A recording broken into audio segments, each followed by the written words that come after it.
नमस्कार, आप सबका स्वागत है एजुकेशन मंत्रा एनसीईआरटी चैनल में। मिक्सचर और एलिगेशन का ये 5वां भाग है। पिछले 4 भागों में हम लोगों ने मिक्सचर और एलिगेशन का जो क्वेश्चन है उसको सॉल्व किया था। तो आज भी हम लोग मिक्सचर और एलिगेशन के ही क्वेश्चंस को सॉल्व करेंगे। देखिए, अगर आपने मेरा वीडियो देखा होगा तो आपको पता होगा कि मैं क्वेश्चन तो कम कराता हूं, लेकिन क्वेश्चन को सॉल्व करने का जो तरीका होता है हर संभव तरीका मैं आपको बताता हूं। और यहाँ पे अगर आप जो क्वेश्चन देखते हैं तो वो कहीं ना कहीं आपके एग्ज़ाम में आया हुआ रहता है, या हो सके तो आपके एग्ज़ाम में आने के चांस रहते हैं। तो यहाँ पे जो भी आप क्वेश्चन सीख के जाएंगे वो एक अच्छे लेवल का होगा और अच्छे टाइप का क्वेश्चन होगा। और मेरा समझाने का तरीका भी, मैं हर चीज़ों को बारीकी से समझाता हूँ जिससे आपको बहुत अच्छे से समझ में आता है। तो चलिए देखिए, पहला क्वेश्चन जैसे आपके सामने दिया है, क्या है क्वेश्चन में बोला है कि एक बर्तन में दूध और पानी का अनुपात 3:2 में है। जब 10 लीटर मिश्रण बाहर निकाला जाता है और पानी से बदल दिया जाता है तो अनुपात 2:3 हो जाता है। बर्तन में मिश्रण की कुल मात्रा क्या है? तो ये क्वेश्चन में ज़्यादा कुछ तो नहीं है। ये क्वेश्चन आप देखेंगे तो आपको समझ में आ रहा होगा क्वेश्चन में क्या पूछ रहा है। तो मैं एक बार बता देता हूँ कि क्वेश्चन में क्या है कि एक बर्तन है, बर्तन में दूध और पानी का मिश्रण है। तो दूध जितना है, दूध 3 अगर है तो आपका पानी 2 है, मतलब 3 और 2 के रेशियो में दूध और पानी का मिश्रण है। फिर क्या किया कि बर्तन से 10 लीटर मिश्रण का हिस्सा कुछ निकाल लिया, 10 लीटर निकाल लिया। अब 10 लीटर निकालने के बाद वो 10 लीटर निकाला था तो 10 लीटर के बजाय उसने वापस से पानी डाल दिया। तो बर्तन में पानी डाल दिया तो जाहिर सी बात है कि पहले पानी कुछ रहा होगा, अब पानी 10 लीटर डाल दिया तो पानी की मात्रा ज़्यादा हो जाएगी और दूध की मात्रा कम हो जाएगी। तो 10 लीटर जब पानी से चेंज कर दिया, मतलब 10 लीटर डाल दिया, तो वो रेशियो बदल के 2 से 3 हो गया। तो आपको ये निकालना है कि शुरुआत में जो बर्तन था उसमें कितने लीटर का मिश्रण था। तो सीधा आपको रेशियो पे काम करना है। सबसे पहले क्या करेंगे आप कि मिल्क और वाटर जो है इसका रेशियो दिया है 3:2। दूध और पानी का रेशियो 3:2 में है। अब देखिए, ये पता नहीं कितना है, कितनी मात्रा है, कुछ भी मात्रा होगी वही निकालना है आपको कितनी मात्रा है। तो अगर यहाँ से 10 लीटर आप निकालते हैं, 10 लीटर निकालते हैं और उसके बदले क्या बोला है कि पानी से बदल दिया जाता है तो अनुपात 2:3 हो जाता है। तो देखिए, बर्तन में से अगर आप 10 लीटर निकाल लें या 15 लीटर निकाल लें या 20 लीटर निकाल लें, कुछ भी निकाल लें, तो रेशियो में तो कोई चेंज नहीं आएगा। रेशियो तो जितना पहले दूध था उतने पहले दूध, मतलब कि जो जितना रेशियो दूध और पानी का था उसी रेशियो में अब भी रह जाएगा, चाहे जितना निकाल लें। तो रेशियो में तो कोई फ़र्क आता नहीं है। तो 10 लीटर निकालें चाहे कुछ भी निकालें, रेशियो तो 3:2 का था तो 3:2 ही रहेगा। अब देखिए क्या हुआ कि 10 लीटर निकाला है, उसके बाद 10 लीटर पानी से बदल दिया, 10 लीटर पानी डाल दिया इसमें। तो हम कह सकते हैं कि यहाँ पे 10 लीटर ऐड कर दिया, 10 लीटर पानी, ये देखिए वाटर है 2, यहाँ पे 10 लीटर अगर ऐड कर दिया, ये टोटल में से 10 लीटर निकाला है। अब जो बचा रेशियो 3:2 में बचेगा, उसमें 10 लीटर पानी ऐड करने के बाद बोल रहा है कि रेशियो 2 और 3 हो जाता है, मतलब ये रेशियो 2 से 3 चेंज हो गया। अब एक चीज़ आपको ये ध्यान रखनी है कि 10 लीटर पानी डाला है, मतलब कि मिक्सचर जो था 10 लीटर निकालने के बाद उसमें से 10 लीटर पानी डाला है, मतलब दूध जितना था उतना ही था, दूध में कोई चेंज नहीं हुआ। दूध पहले जितना था उतना दूध अभी भी होना चाहिए, क्योंकि यहाँ पे पानी डाल रहा है, दूध में तो कोई फ़र्क आएगा ही नहीं, दूध जितना होना चाहिए उतना ही होना चाहिए। पहले देखिए, दूध यहाँ पे 3 है, अब दूध 2 है। मिल्क 3 है, अब 2 है, मतलब ये सेम तो है नहीं। अब मेरा होना चाहिए सेम, क्योंकि पहले जितना दूध था अभी भी उतना होना चाहिए, पानी में बस चेंज आना चाहिए। तो इसको दूध को पहले हम अगर सेम करने के लिए क्या करेंगे, ये ऊपर 3 है नीचे 2 है, तो यहाँ से 2 से गुणा कर दीजिए इसमें और नीचे गुणा कर दीजिए 3 से। तो ये आप जो है गुणा करेंगे तो ये आपका रेशियो कितना बन जाएगा, 6:4 यहाँ बन जाएगा। और ये आपका रेशियो बन जाएगा कितना, 6:9 बन जाएगा। अब मिल्क और वाटर का रेशियो आपको ये मिल गया। अब देखिए, नया रेशियो आपको ये मिल गया तो पुराने रेशियो को बिल्कुल हटा दीजिए, मिटा दीजिए, कोई वो नहीं है। लेकिन अब एक चीज़ आप ये ध्यान दीजिए कि यहाँ जो था दूध और पानी का मात्रा, उसमें से 10 लीटर निकाला है और फिर 10 लीटर निकाला है और 10 लीटर पानी मिलाया है, मतलब कि जितना निकाला था उतना मिला दिया। यहाँ पे आपको ये चीज़ देखनी है कि 10 लीटर निकाला है, 10 लीटर मिला भी दिया है। तो पहले जो मात्रा थी अब भी उतनी ही मात्रा बची है। 10 लीटर निकालने के बाद 10 लीटर डाल दिया, तो मतलब जो मात्रा पहले थी अब भी वही मात्रा है। तो आप देखिए ये है 10 लीटर निकालने के बाद रेशियो ये बना है आपका, ये वाला। फिर 10 लीटर डालें तो रेशियो ये बन गया। मतलब हमको 9 और 6 15 की वैल्यू निकालनी है, ये चीज़ आपको ध्यान देना है। तो अभी यहाँ से देखिए, अब तो आप आराम से कर लेंगे कि ये मिल्क 6 हो गया, मिल्क 6 हो गया, और जो वाटर है आपका पानी 4 से 9 हो गया। तो यहाँ पे चेंज आया 5 रेशियो का, 5 रेशियो का। तो क्वेश्चन के हिसाब से आपको डाला है 10 लीटर जो है 10 क्या है कि 10 लीटर निकाला है, 10 लीटर पानी से चेंज कर दिया। मतलब जो चेंज आया है आपके पानी में चेंज आया है 4 से 9, तो 5 रेशियो की वैल्यू ये 10 लीटर हो जाएगा। तो यहाँ से एक रेशियो निकाल लेंगे, एक रेशियो हो जाएगा 2 लीटर। आपको क्या निकालना है, आपको बर्तन में मात्रा निकालनी है। मतलब कि ये वाला जो रेशियो है ना, टोटल 9 और 6 निकालना है आपको। ये चीज़ आपको ध्यान देने की 9 और 6 निकालना है, मतलब 15 रेशियो की वैल्यू निकालनी है। 1 रेशियो 2, तो 15 रेशियो कितना हो जाएगा, 15 रेशियो 30 हो जाएगा, 30 लीटर। तो आपका आंसर हो जाएगा ये 30 लीटर, ये सही हो जाएगा। चलिए ये क्वेश्चन देखते हैं। देखिए क्वेश्चन में क्या बोला है कि एक बर्तन में 20 लीटर एसिड है, उसमें से 4 लीटर एसिड निकालकर उसके स्थान पर उतनी मात्रा में पानी डाल दिया जाता है। फिर उसमें से 4 लीटर मिश्रण निकाल लिया जाता है और बर्तन में उतनी मात्रा में पानी डाल दिया जाता है। फिर क्या बर्तन में बचे हुए एसिड की मात्रा और प्रारंभ में एसिड की मात्रा का अनुपात क्या होगा। तो देखिए क्वेश्चन में कुछ खास बात नहीं दिया है, आपको सीधे सीधे आप बहुत आसानी से क्वेश्चन को सॉल्व कर सकते हैं। क्वेश्चन में ये बोला है कि बर्तन में आपका जो है 20 लीटर एसिड शुरू में दिया हुआ है, फिर क्या करता है कि 4 लीटर एसिड निकाल लेता है, फिर उसके बदले में 4 लीटर पानी डाल देता है। फिर 4 लीटर निकालता है, फिर उसमें 4 लीटर पानी डाल देता है। मतलब कुल मिला के 2 बार ऐसा काम करता है। तो आपको निकालना है कि पहले एसिड 20 लीटर था और निकालने के बाद जो एसिड मिला उसका और प्रारंभ में एसिड का रेशियो आपको बताना है। तो देखिए इस क्वेश्चन को करने का तरीका क्या होता है कि आपको क्या करना है कि सबसे पहले आप ये निकालिए कि देखिए 20 लीटर आपका एसिड पहले था, उसमें से 4 लीटर निकाल लिया। तो बस आपको समझना ऐसे है कि 20 लीटर है आपका एसिड पहले, उसमें से 4 लीटर निकाल लिया। तो अगर हम इसको कैंसिल कर दें 4 से, तो ये 1:5 हो जाएगा।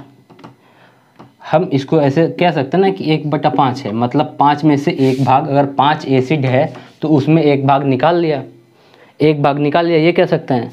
अगर 20 लीटर एसिड है तो उसमें से 4 निकाल रहा है, मतलब 20 में से 4 निकाल रहा है, ये बोल सकते हैं। या फिर ऐसे भी बोल सकते हैं कि 5 में से 1 निकल रहा है, बात वही है। हम रेशियो से कंपेयर कर रहे हैं ना कि 20 में से या तो 4 निकाले या फिर 5 में से 1 निकाले, बात वही है। तो ये 5 में से 1 निकाल रहा है और ये प्रोसेस हो रहा है 2 बार।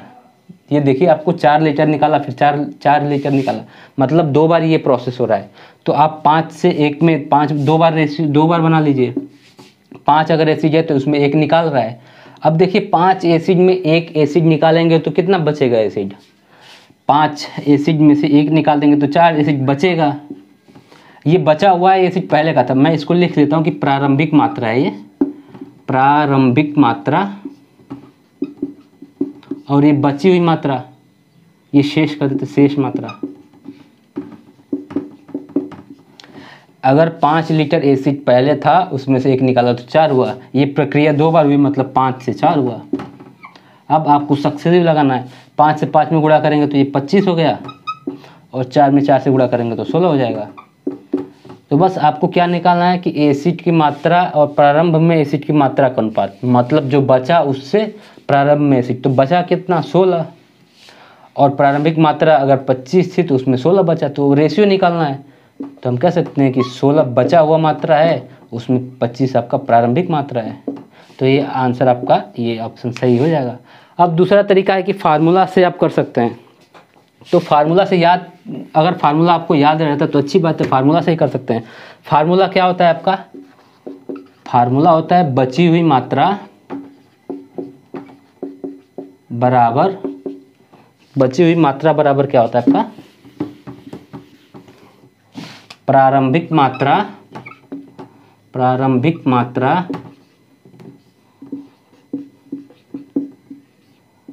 ब्रैकेट में 1 माइनस निकाली गई मात्रा डिवाइड बाई ये आपका प्रारंभिक मात्रा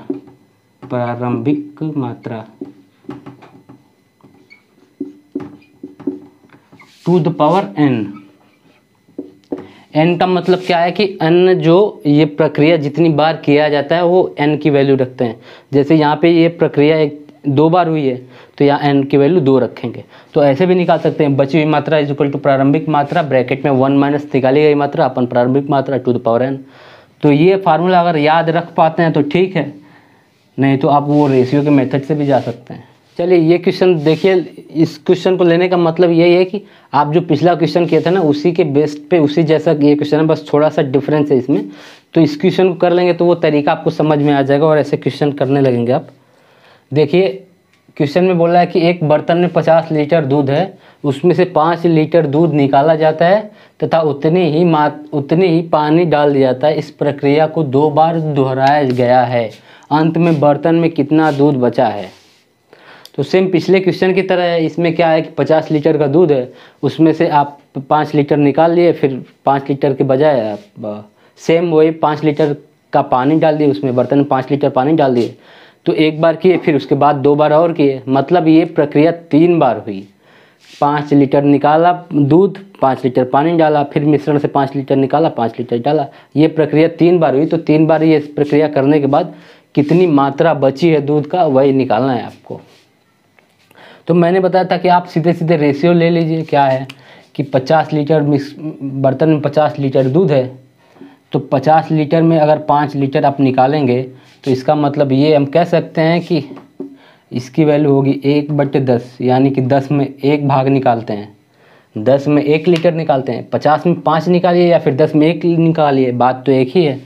तो यहाँ से हम कह सकते हैं कि अगर 10 मात्रा थी तो उसमें 1 निकाल दिया, 10 में 1 मात्रा थी उसमें से 1 निकाल दिया तो 9 हुआ। फिर प्रक्रिया 3 बार हुई, मतलब 10 था तो 9 हुआ, 10 था तो 9 हुआ। ये प्रारंभिक मात्रा ये थी प्रारंभिक मात्रा, और ये शेष मात्रा बची हुई मात्रा जो है।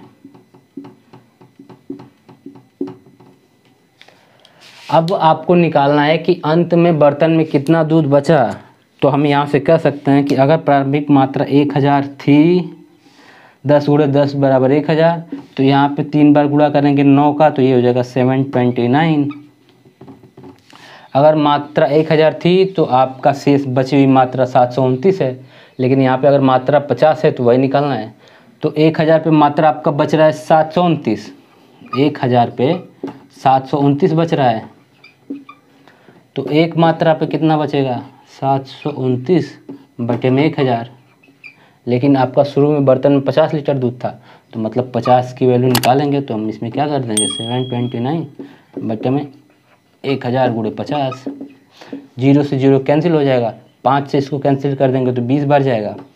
अब ये हो जाएगा 72.9 / 2, इससे कैंसिल करेंगे तो 72 36 बार जाएगा, और ये 0.90 आपका 45, 36.45। आंसर ये वाला आपका आंसर सही हो जाएगा। अब ये तो आप ऐसे चाहे तो ऐसे कर सकते हैं, नहीं तो मैंने आपको फार्मूला बताया था कि बची हुई मात्रा बराबर प्रारंभिक मात्रा ब्रैकेट में 1 माइनस निकाली गई मात्रा बटे में प्रारंभिक मात्रा टू द पावर n, जहाँ पे n की वैल्यू क्या होती है, n की वैल्यू वो होती है जो प्रक्रिया जितनी बार दोहराई जाती है, जितनी बार प्रक्रिया होती है n की वैल्यू हो जाती है। तो ऐसे भी फार्मूला से रख सकते हैं। बस फार्मूला में ये दिक्कत है कि फार्मूला ज़्यादा देर तक याद नहीं होता है, वो ज़्यादा चांस रहता है भूलने का, तो इसलिए ऐसे करना ज़्यादा सही रहता है।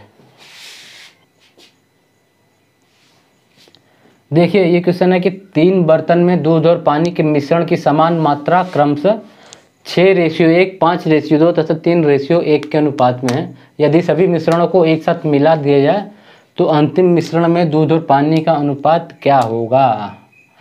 3 बर्तन है और दूध और पानी का रेशियो दिया है आपको, तीनों बर्तन को एक साथ मिला देना है, फिर दूध और पानी का रेशियो क्या बनेगा वही निकालना है आपको।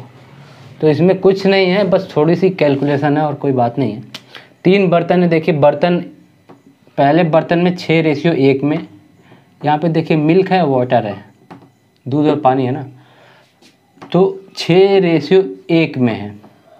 ये पहला बर्तन है, ये दूसरा बर्तन और तीसरा बर्तन। दूसरा बर्तन में क्या है, 5:2 में है, और तीसरे बर्तन में आपका रेशियो दिया है 3:1 का। अब तीनों को एक साथ मिला देंगे तो दूध और पानी का रेशियो क्या बनेगा, ये निकालना है। तो तीनों को मिलाने का मतलब ये नहीं कि हम सब मिल्क है सबको प्लस कर दिए, सबको ऐड करके यहाँ पे लिख देंगे, और ये वाटर को सबको ऐड करके यहाँ पे लिख देंगे, ऐसा नहीं है। इन तीनों को मिलाने के लिए हमको क्या करना पड़ेगा, देखिए ये मिश्रण जो है आपका दूध और पानी का है। पहला बर्तन अगर ये है, चलिए इसको मान लेते हैं कि बर्तन पहला, ये बर्तन ए है, ये बर्तन बी है और बर्तन सी है। तो हमको ये नहीं पता कि बर्तन ए में क्वांटिटी कितनी है, इसकी मात्रा कितनी है, हमको सिर्फ ये पता है कि रेशियो इस रेशियो में है।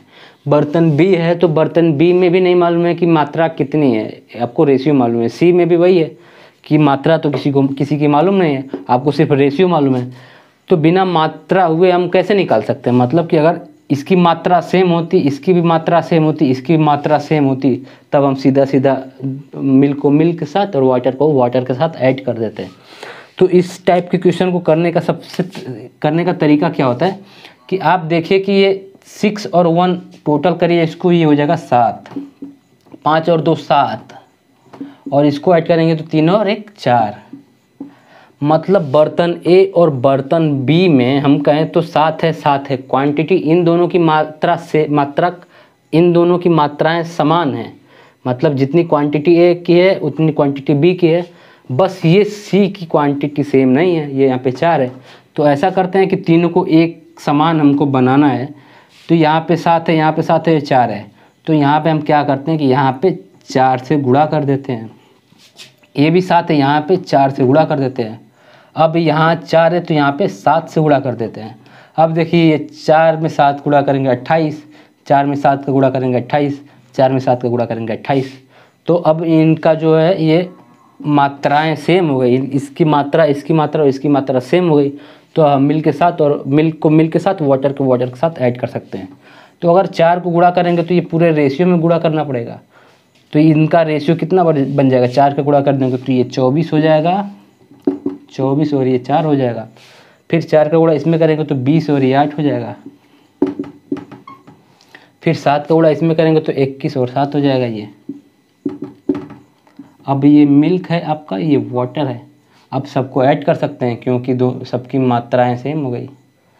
तो इसको ऐड करेंगे तो ये हो जाएगा 65 और ये हो जाएगा 12 7 19। तो मिल्क और वाटर का रेशियो 65 19 हो जाएगा। आंसर कौन सा हो जाएगा, 65 19, ये रेशियो सही हो जाएगा। चलिए ये क्वेश्चन देखिए। एक दूध विक्रेता ने 37 रुपये प्रति लीटर की दर से 25 लीटर दूध खरीदा। कुछ पानी मिलाने के बाद उसने मिश्रण को उसी कीमत पर बेच दिया। यदि उसका लाभ 20% है तो उसने कितना पानी बेचा, उसने कितना पानी डाला था, ये निकालना है। मतलब कि क्या हुआ कि दूध विक्रेता कुछ रेट से, मतलब 37 रुपये प्रति लीटर के हिसाब से वो 25 लीटर दूध खरीदा। दूध खरीदने के बाद क्या हुआ कि उसमें कुछ पानी मिक्स कर दिया, पानी डाल दिया, और पानी डालने के बाद वो अपने लागत मूल्य पर, जिसने मतलब जिस रेट से खरीदा था 37 रुपये प्रति लीटर के हिसाब से, उसी रेट पर बेच रहा है, फिर भी उसको 20% का फ़ायदा होता है। देखिए अगर कोई आदमी अपने क्रय मूल्य पर किसी चीज़ को बेचता है, मतलब जिस पे खरीदता है उसी पे बेचता है, तो वहाँ पे तो प्रॉफिट होता ही नहीं है, ना प्रॉफिट होता है, ना आपको हानि होती है, ना लॉस होता है। मतलब आदमी अपने लागत मूल्य पर ही बेचेगा तो वहाँ पे ना कोई लाभ होगा ना कोई हानि होगी। लेकिन यहाँ पे देखिए उसको फ़ायदा हो रहा है।